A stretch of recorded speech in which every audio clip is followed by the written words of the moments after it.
Good evening, listeners. Tonight's headline is a stirring one from Maine. Without Platner, Maine Democrats scramble to keep grassroots energy alive. The story follows the sudden collapse of Graham Platner's Senate campaign, a collapse that liberty-furious activists now must navigate.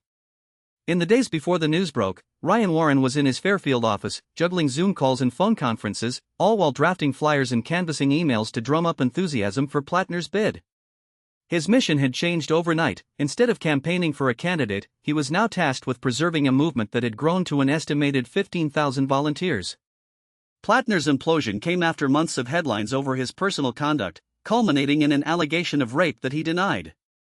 The charge shattered the morale of his core supporters, an army of activists who believed in his populist message.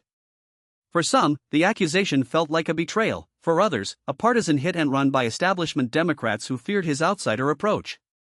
The ripple effects were immediate. The enthusiasm that had powered briefings, door-to-door drives, and phone banking sputtered, and the question now loomed: who will carry the torch? The stakes are high.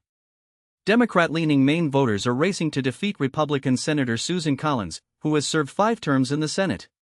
Flipping that seat would notch a crucial victory for Democrats in their broader goal to control the Senate.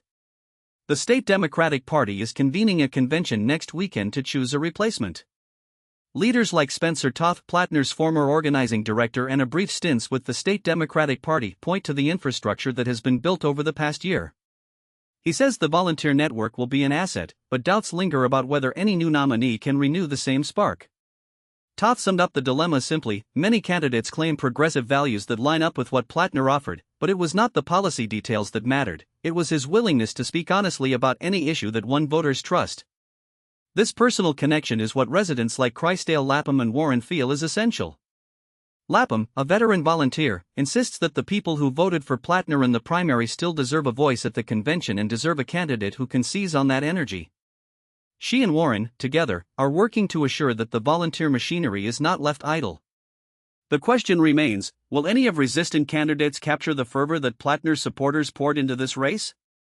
The Democratic Party's choice could, in theory, determine the success or failure of turning Maine from an established swing state to a reliable Democratic seat. The urgency of that decision is mirrored in the urgency of the volunteers' mood, eager in the face of change but wary if they feel their hard work is being ignored.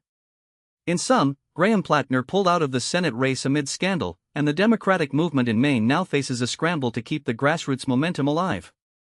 Activists need a new candidate who can do more than adopt Platner's platform; they need a voice that resonates out of personal authenticity. The upcoming convention is a watershed moment, not only for Maine's Senate seat, but for the future of activist politics in the state. Stay tuned to see who steps up to carry the fire, and whether Democrats can secure a seat they've coveted for years. Thank you for listening. Until next time, keep those conversations alive. Goodbye.